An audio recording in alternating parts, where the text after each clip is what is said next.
ดินน้ำและลมไฟและมีจิต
ยศกรบุตรนั้นได้หาประการเช่นนั้นกับ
คชั้นต้นก็คือพระโสดาบันศรัทธา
บางครั้งบางคราวเราจะเห็นได้ว่าใหม่ๆนั้นเรา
เอาละโยมพ่อโยมแม่เฮาก็มาสู่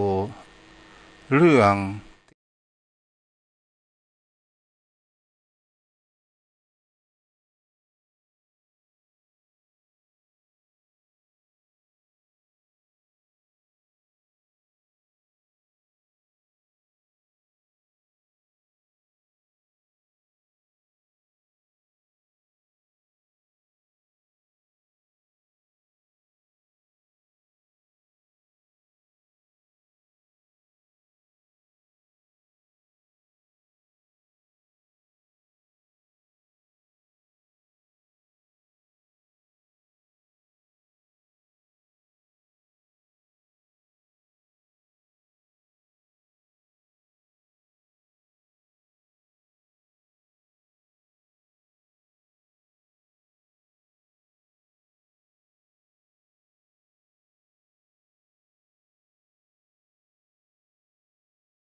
ลองประพฤติปฏิบัติโดยแนวอานาปานสติเมื่อจิตของเฮาเข้าสู่ฌานที่หนึ่งซึ่งมันมีองค์สี่วิตกวิจารปิติเอตัคคะ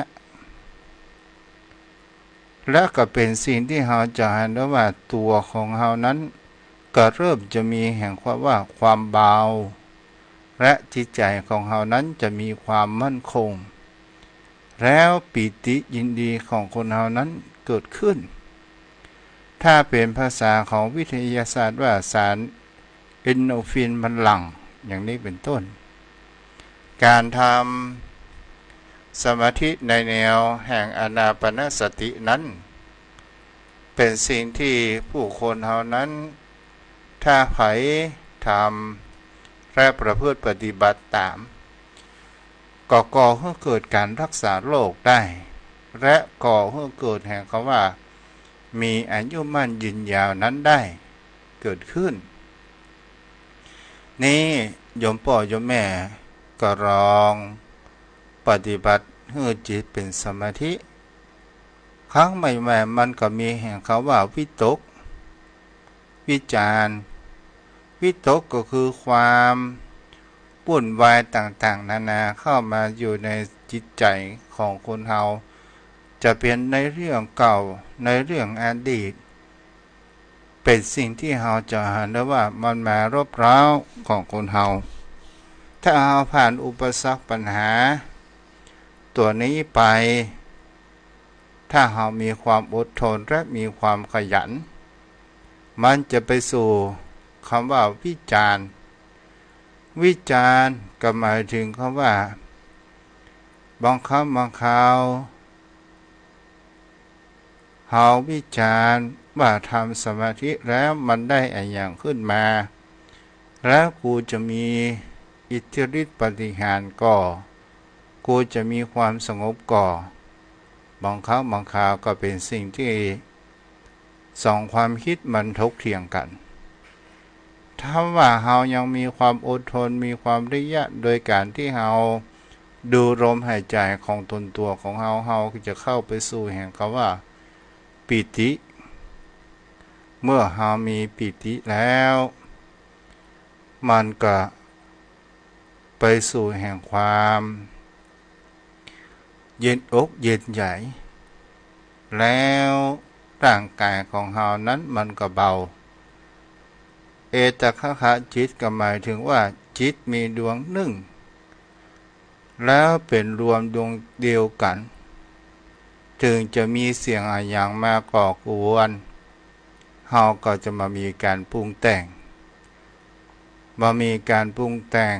และจะมามีความร้อนใจจะประเดือดประดาอย่างสักอย่างแล้วมีความปลื้มปิติจากคนสวกกลายเป็นคนอู้ง่วนจะหวานจากคนอู้ง่วนจะหวานจะเป็นคนบุคคลที่มีสุขภาพจิตใจมีความรุ่มรึกและกำอูกำจานั้นอู้แล้วมีสาระธรรมแล้วสามารถที่จะรู้จิตใจของบุคคลอื่นที่วิ่งเข้ามาหาในวิถีชีวิตของตนตัวของเฮาเองว่าบุคคลนี้มาดีหรือมาร้ายเฮาสามารถที่จะยังรู้นั้นเกิดขึ้นได้ถ้าเฮาทำมันจะเป็นแห่งคำว่าสติหมายถึงว่าความรู้สึกตัวเวลาเฮาจะด่าไผบางครั้งบางคราวมันจะมีตัวรั้งเมื่อเฮาคิดนั้นได้ว่าด่าแล้วมันได้ประโยชน์อะไรอย่างขึ้นมาอันนี้ก็คือความเป็นมหัศจรรย์ต่อมาศรัทธาญาติโยมทั้งหลายลมหายใจช่วยให้เวทมนต์ขังก็หมายถึงตัวอานาปานสติเนี่ยเป็นสิ่งที่เฮาจะเห็นได้ว่าการที่เฮาดูเพ่งลมหายใจแล้วก็เป็นสิ่งที่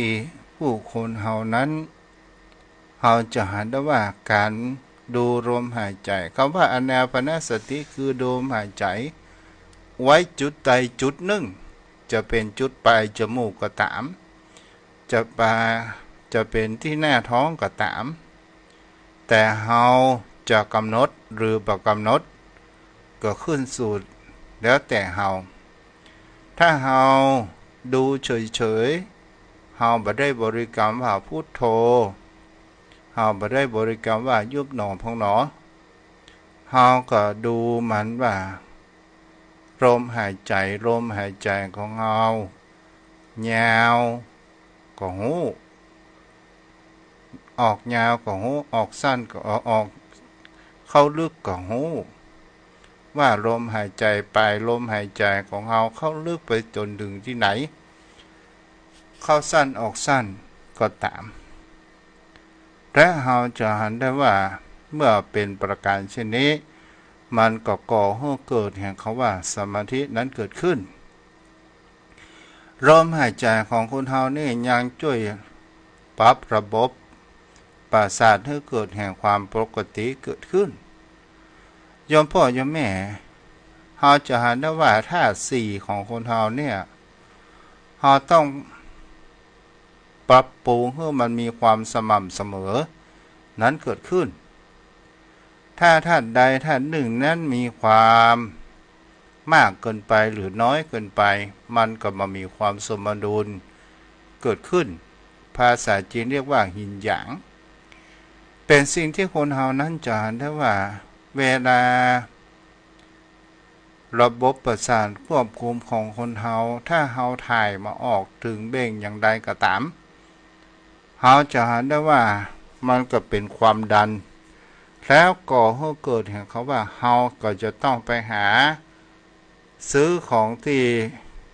อาหารการกินที่มันมีกากใยเอามากินตลอดจนถึงหายาระบายมาขับถ่าย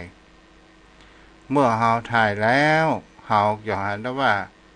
แท้จริงแล้วลมที่มันไปบ่ได้ที่เฮาขับถ่ายมันบ่ได้เพราะว่ามันอุดตันอย่างนี้เป็นสิ่งที่บุคคลเฮานั้นก็ลองสังเกตพิจารณาตลอดจนถึงแห่งเขาว่าเฮาจะเห็นได้ว่าเมื่อหนาวน้ำจะอยู่ในร่างกายหน้าร้อนน้ำจะอยู่ภายนอกมากกว่าเวลาเฮาหายใจเฮาก็ลองดูว่าเฮาอู้ออกมามันก็มีแห่งคำว่าไอน้ำและก็เป็นสิ่งที่เฮาจะเห็นได้ว่าในธาตุทั้ง4เนี่ยเฮาต้องทำเมื่อมันมาเกิดแห่งความเหมาะสมเกิดขึ้นต่อมาลมหายใจช่วยกันให้เฮาจิตใจของเฮานั้นสงบได้เวย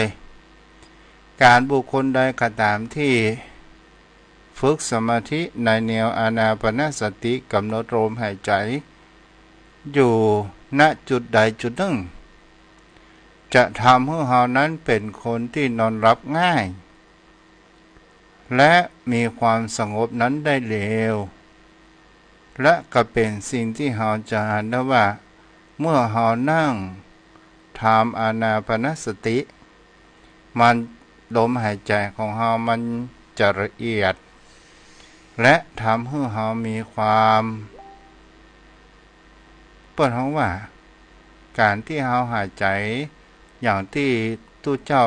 ได้อู้นี้เปิ้นห้องว่าหายใจยากถ้าเฮานั่งสมาธิไปบางครั้งบางคราวหายใจของลมหายใจของเฮามันเกิดแห่งความละเอียดเมื่อมันละเอียดแล้วเฮาก็พอเหมือนกับว่าเฮามาหายใจเฮาจะไปพึ่งตกใจแท้จริงแล้วลมหายใจของเฮามันก็ทำงานอยู่แต่มันเป็นลมละเอียดเกิดขึ้นลมหายใจของคนเฮานั้นสามารถทำให้เฮาเป็นพระก็หมายถึงเขาว่าจะเป็นคฤหัสถ์ก็ตาม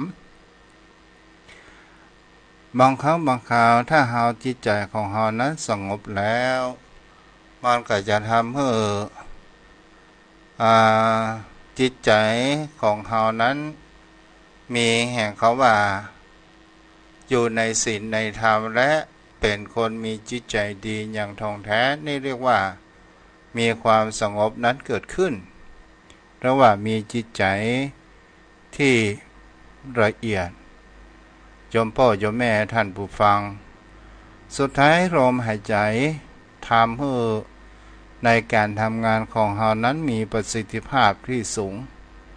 ถ้าเฮาทำก่อนที่จะทำการทำงานเฮานั่งสมาธิอานาปานสติกำหนดลมหายใจ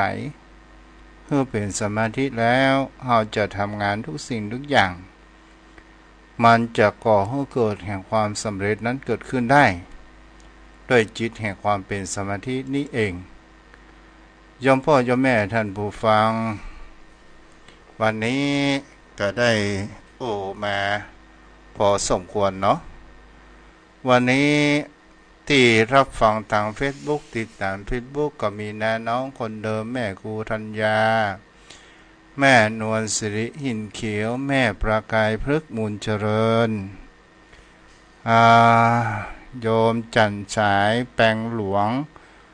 โยมพี่วาสนากันทวีผู้ใช้เฟซบุ๊กว่าเมื่อมีทุกข์อย่าลืมธรรมะรักธรรมคำสอนของพระพุทธองค์นั้นเป็นสิ่งที่เราสามารถเอามาใช้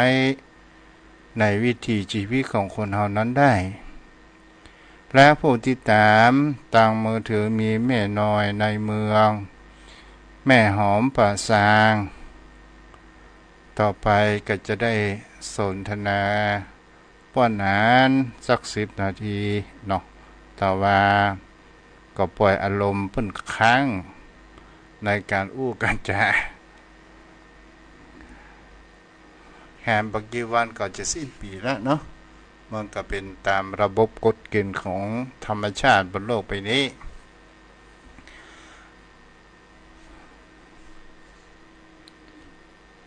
เจ้าพ่อเจ้าแม่รักษาสุขภาพตัวเด้อวันนี้อากาศลดลง19เนาะทำท่านเจ้าด้วยความเคารพอย่างสูงยิ่งครับกราบไหว้สาครับท่านเจ้าวันนี้มีอย่างพ่อของพระนานท่านเจ้าได้อธิบายของลมหายใจซึ่งก็เป็นสิ่งสำคัญเพราะว่าคนเราถ้าขาดลมหายใจมันก็หมดชีวิตเพราะธาตุลมมันไปก่อนเปิ้นเนาะระหว่างธาตุทั้ง4แล้วท่านเจ้าถ้าหมดลมหายใจธาตุไฟก็อ่อนไปธาตุน้ำก็สิ้นไปแล้วก็ธาตุดินเป็นอันดับสุดท้ายมันก็เป็นประโยชน์แต่นะท่านพระคุณเจ้าการกำหนดลมหายใจเข้าออกแม้แต่ทางการแพทย์เพื่อก็เอานำมาใจเข้ากับผมนี่น้ำในหูบ่ค่อยเท่ากันถ้ามันจะเมาหัวเจ็บหัวก็มันก็จะเมาหัวบ่ม่วนไปหาหมอเพิ่นก็แนะนำว่าตื่นแต่เช้าให้บริหารปอดผมก็ว่าใหญ่ๆก็นั่งที่มันอากาศโล่งๆหายใจเข้ายาวๆหายใจออกยาวๆทำอย่างนี้ทุกเช้าอากาศกำลังดีมันก็จะทำให้อาการเวียนหัวนั้นดีขึ้นมันเป็นจริงแล้วท่านพระคุณเจ้ามันก็ใจหลักของสมาธิแล้วท่านเจ้าครับครับก็เพิ่นก็เอามาใจในหลักของการแพทย์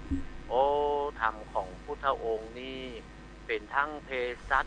เป็นทุกอย่างเป็นยาบำรุงทุกอย่างถ้าเรารู้จักใจนะครับพระพุทธองค์นี่ครั้งก่อนที่จะเป็นพระสัมมาสัมพุทธเจ้านี่พระพุทธองค์นี่จบถึง18ศาสตร์ก่อนเนาะ18สาขาแล้วท่านเจ้าก็สิ่งที่เปิ้นศึกษาห้ำเฮียนมานะมันเป็นทั้ง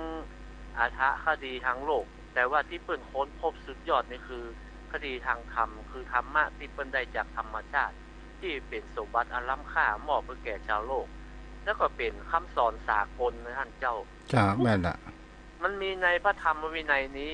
ในพระธรรมวินัยอื่นบ่มีแม้กระทั่งการหลุดพ้นคือนิพพานมันเพราะว่าพระธรรมวินัยของที่อื่นนะครับมันบ่มีอริยสัจ4ในเมื่ออริยสัจ4บ่มีนิพพานก็บ่มีมันจะมีในพระธรรมวินัยของเฮานี้ทั้งอันนะครับท่านเจ้าครับบางคนก็ว่านิพพานมีจริงแล้วทำไมในยุคปัจจุบันไม่มีคนบรรลุพระนิพพาน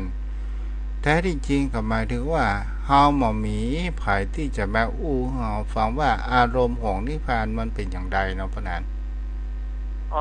ใช่ครับก็คือในธรรมวินัยนี้มีสิ่งสุดยอดคือมีจุดสุดยอดคือวิมุตติสุขเป็นอารมณ์เดียวคำว่าวิมุตติสุขก็คือนิพพานแต่ว่ามันมีมาแล้วพระธรรมวินัยนี้ก็ใช้หลักเดียวกันตั้งแต่อดีตมาจนถึงปัจจุบันกาลที่ท่านเจ้าได้อธิบายว่าตั้งแต่พระสาวกเกิดขึ้นเป็นครั้งแรก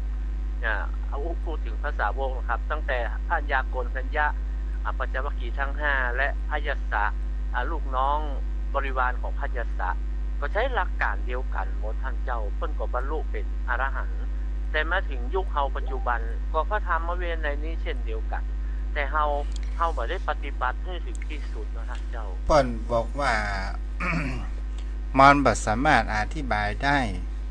เหมือนอุปมาเหมือนดังสัตว์น้ำและสัตว์บกและสัตว์ครึ่งน้ำครึ่งบกป่าก็บ่ฮู้ว่าตั้งบนพื้นแผ่นดินเนี่ยกว้างใหญ่ไพศาลมันมีลักษณะประการเช่นใดแล้วสัตว์ตั้งบนบกก็บ่ฮู้ว่าตั้งทะเลนั้นมีกว้างใหญ่ไพศาลมีความลึกขนาดไหนนี้ก็หมายถึงว่าต่างคนต่างบ่ฮู้เพียงแค่สัตว์ชนิดเดียวที่ครึ่งบกครึ่งน้ำนั้นก็คือเต่าไว้สาครับเต่านี่อยู่น้ำก็ได้อยู่บนบกก็ได้ป่าก็เลยถามเต่าว่าโอ้เต่าสู่เขาไปบนโลกบนแผ่นดินนั่นเป็นจะได้พ่องเต่าก็อธิบายว่าโอ้กว้างใหญ่ไพศาลมีเมฆไม้มีภูเขามีบนดอยป่าก็บ่ฮู้เหมือนกันมันก็บ่ฮู้ว่ามันเป็นจังได๋มันก็เพียงแค่ฮู้ว่าบนโลกกว้างใหญ่ไพศาลมีภูเขามีป่าไม้ต่างๆนานาแล้วทีนี้สัตว์บกก็ถามเต่าเต่าในทะเลเขาว่ากว้างใหญ่ไพศาลเนี่ยมันมีลักษณะเป็นจังได๋ฮะเต่าก็บอกว่าโอ้กว้างใหญ่ไพศาลมีสัตว์น้ำหลายสิ่งหลายอย่างมีทั้งฉลามมีทั้งจระเข้มีทั้งปลาวาฬมีความลึกมีการลึกลับในที่มืดขนาดไอ้สัตว์บกมันจะลงน้ำมันก็ลงมาได้มันกลัวตายด้วยสาครับจะประการที่นี้นะมันจะตังนะรู้ได้เฉพาะส่วนนะท่านเจ้าจะที่เพิ่นบรรลุธรรมแล้วเพิ่นก็รู้เพิ่นรู้ถึงรสของวิมุตติสุขคือรสของพระนิพพานแต่เฮาท่านทั้งหลายนี่มีแต่ความปรารถนาแต่ว่าเฮายังบ่ได้ถึงที่สุดนะท่านเจ้าด้วยสาครับและถ้าเอามายกในเรื่องแห่งคำว่าศาสนาไว้สาครับจะเป็นศาสนาใดก็ตามมันก็มีนรกสวรรค์เหมือนกันถ้าอย่างกับต่างศาสนาอื่นตายแล้วไปอยู่กับพระเจ้าไว้สาครับแต่ทางพุทธศาสนาตายแล้วไปสู่สวรรค์ถ้าประพฤติปฏิบัติธรรมถึงขั้นที่สุดก็บรรลุเป็นพระอรหันต์ก็คือนิพพานเป็นสิ่งที่เรามาดูสังเกตว่าทุกสิ่งทุกอย่างในที่คนเฮานั้นกล่าวมาในสิ่งที่มันเหมือนกันคือกฎแห่งกรรมเฮาจะได้ว่าเฮาทำสิ่งใดสิ่งนั้นมันก็จะสะท้อนย้อนกลับมาหาตนตัวของเฮาเองเพราะนั้นคิดว่าอย่างอันก่อนนี้เป็นความคิดส่วนตัวเด้อเป็นเช่นนั้นครับท่านพระคุณเจ้าทำสิ่งใดก่อนย่อมได้รับสิ่งนั้นแต่ว่ามันอาจจะบ่ได้ประสบอยู่ในภพนี้เพราะว่าโทษบางอย่างท่านพระคุณเจ้าด้วยความเคารพกราบไหว้นะครับท่านเจ้ามันบ่มีโทษในโลกของมนุษย์ของเฮามันต้องไปให้ภพภูมิหนึ่งก่อนผมจะยกตัวอย่างพระเทวทัตเปิ้นถูกอนันตริยกรรมแต่เมื่อเปิ้นยังดำรงชีพอยู่ในโลกนี้น่ะอนันตริยกรรมนั้นเปิ้นยังบ่ได้รับเตื้อเพื่อจะต้องละสังขารก่อนถึงจะไปอนันตริยกรรมคือนรกก็เหมือนคนโทษของคนดื่มสุราเอายกตัวอย่างอันที่มันหันง่ายดื่มสุราโทษในปัจจุบันนี่เฮามองหันเสียทรัพย์สุขภาพไม่รู้จักอายปันกำลังสติปัญญาอันนี้มันหันในโลกนี้แต่ว่าเมื่อสิ้นชีวิตไปแล้วไปตกในนรกยังถูกจองจำทิ่มแทงโดยไอ้น้ำทองเหลืองกระทะทองแดงอย่างอันนี้เฮามาหันได้มันต้องหมดจากโลกนี้ไปก่อนท่านพระคุณเจ้าไว้ก็บ่เดี๋ยวนี้มันก็มีดูเพราะนั้นถึงตัวพระเทวทัตไปอยู่ก็มีลูกมีหลานเนาะ ครับมันก็เปลี่ยนเช่นนั้นครับแม้แต่ไอ้ลูกคนเตวตัด เปิ้นเปิ้นยกเป็นอุปมาประไมยท่านพระคุณเจ้าเมื่อมันเห็นได้ชัดครับจะมันลูกทรพีอ่ะก็เช่นเดียวกันท่านเจ้าเป็นได้เช่นนั้นเหมือนกันนะท่านเจ้าครับเจ้าเนาะครับเอาละตามสอไว้สมสาควรธุเวลาเจ้าเนาะความเคารพอย่างสูงยิ่งครับท่านเจ้าได้ฮือธรรมะคำสอนได้ฮือแสงสว่างดำเนินชีวิตแก่ญาติธรรมทุกท่านนะครับขอกับนโมทนาและกับไหว้สาท่านเจ้าด้วยความเคารพอย่างสูงท่านญาติธรรมกัลยาณมิตรกัลยาณธรรมทุกท่านวันนี้เราก็ได้ศึกษาธรรมะที่ท่านเจ้าได้มอบเป็นธรรมบรรณาการคือกับผู้ใกล้ในธรรมผู้มีความสนใจในธรรมขอทุกท่านได้ถึงธรรมได้รู้ธรรมได้บรรลุธรรมไปพร้อมๆกันครับถึงแม้ว่าในชาตินี้บุญบารมีเฮาก็แก่กล้าก็ขอให้มันเป็นเชื้อเป็นกระแสในภพภูมิต่อไปนะครับขอบพระคุณครับสวัสดีครับเจ้าสาธุอนุโมทนาเด้ออาระโยมพ่อโยมแม่ที่อยู่ทางบ้านก็สามารถโทรศัพท์เข้ามาได้ที่เบอร์โทร0631639950ตอนนี้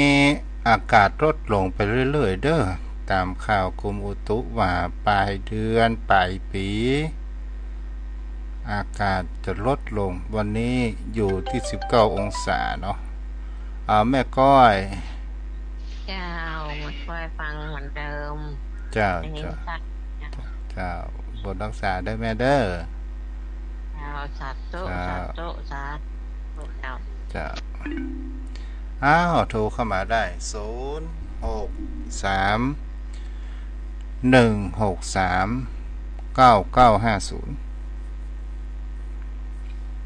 ปู่จ๋าโทรกันเข้ามาฮัลโหลแม่อารีสบายดีหรือยังกราบพระอาจารย์ได้ยินข่าวว่าเมื่อยอาจารย์จ้ะกำลังใจกับพระอาจารย์จ้าหายดีแล้วเนาะมันก็ยังมีมึนอยู่ค่ะพระอาจารย์เป็นโรคอะไรไม่รู้วันนั้นโยมไปฉีดยาที่อนามัยไปกดใส่ยังแม่เจริญพรมาจัดการเช้าพระครูแม่ปิดวิทยุกับแม่พรนี่นะใช่ไหมอยู่นอกเจ้าอุ้มมาเลยแต่ว่าหนาวค่ำเนาะมันบดฝนตกอะไรวันนี้ยังแฟนมาเดียดเจ้าดีละจ้าพระครูมันก่อนยื้อเลยจะไม่ได้เจ็บจะป่วยจะไข้เลยจุกด้วยเจ้าด้วยช้าๆไปเมินนั่นอยู่ไปเมินน่ะก็เนาะแม่พรอยู่กับตุไปแหม20 ปีเด้อนี่จะอันจะ81อยู่อ่ะน่ะอยู่แหม20 ปีพอละโอ้ดีเกลียวงอฮะ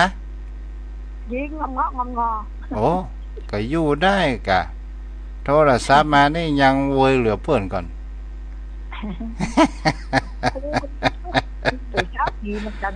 เจ้าแน่โทรมาขอปิดวิทยุเด้อเจ้าผู้รักษาหูคิวเนาะโทรมา053ของไผ0631639950 จมพ่อโยมแม่ท่านผู้ฟังในการอยู่เจริญพรแม่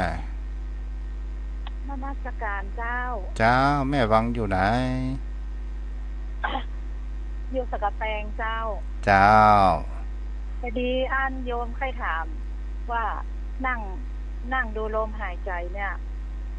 นานต้องใช้เวลาสักเท่าใดเจ้าถึงจะเอาจะฮู้ว่า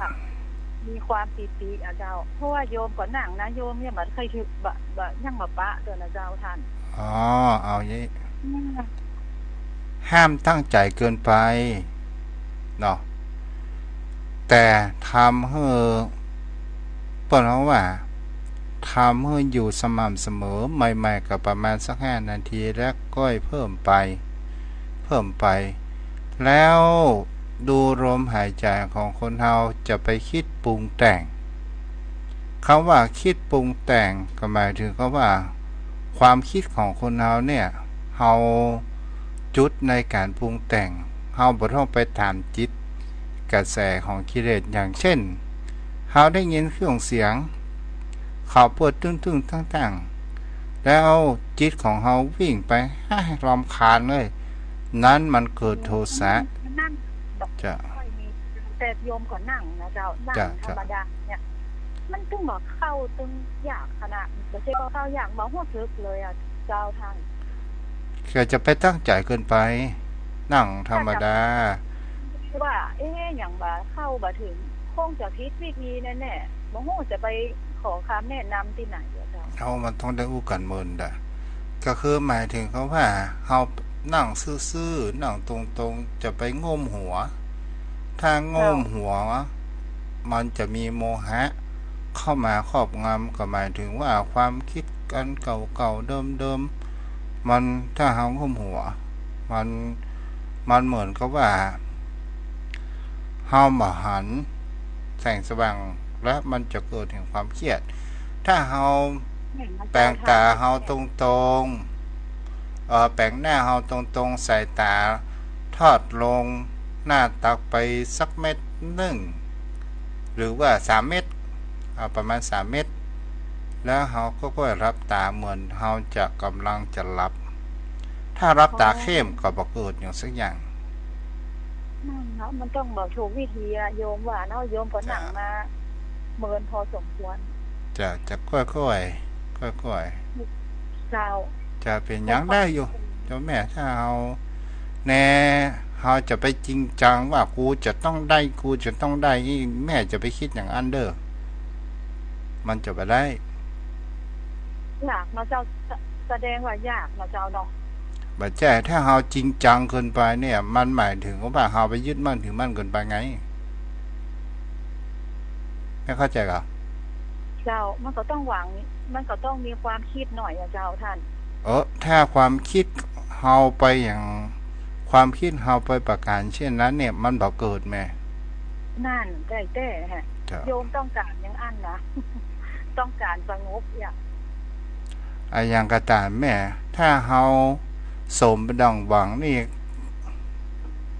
มันก็ได้ทุกสิ่งทุกอย่าง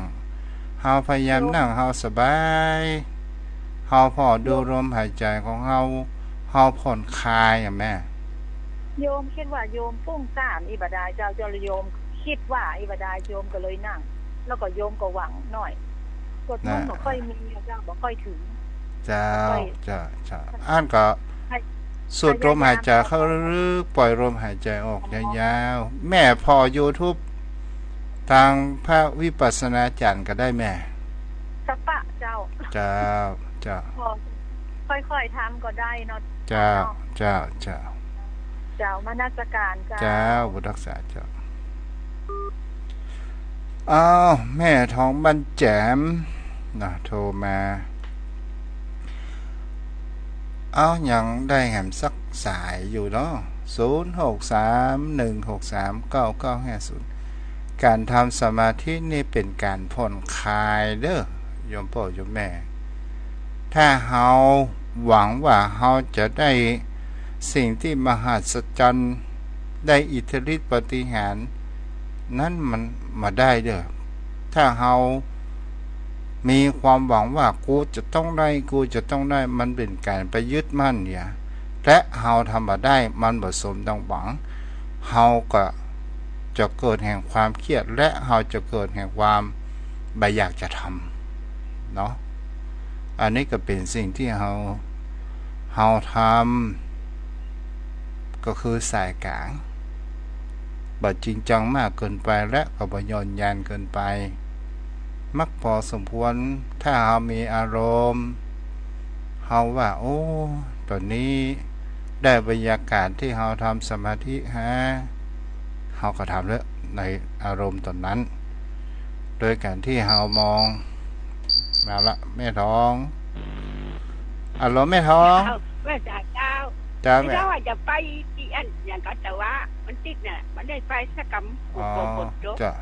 ะเล่นหัดหน้ากันเจ้าตู้ลูกตู้ก็ไปบ่ถึง2 ชั่วโมงแม่เจ้าจ้าบุญรักษาได้แม่เด้อหมดเวลาละเอาละวันนี้ก็ไว้เพียงเท่านี้เนาะวันใหม่ก็มารับฟังกันใหม่เด้อในที่แน่อายุวโนสุขังพระลา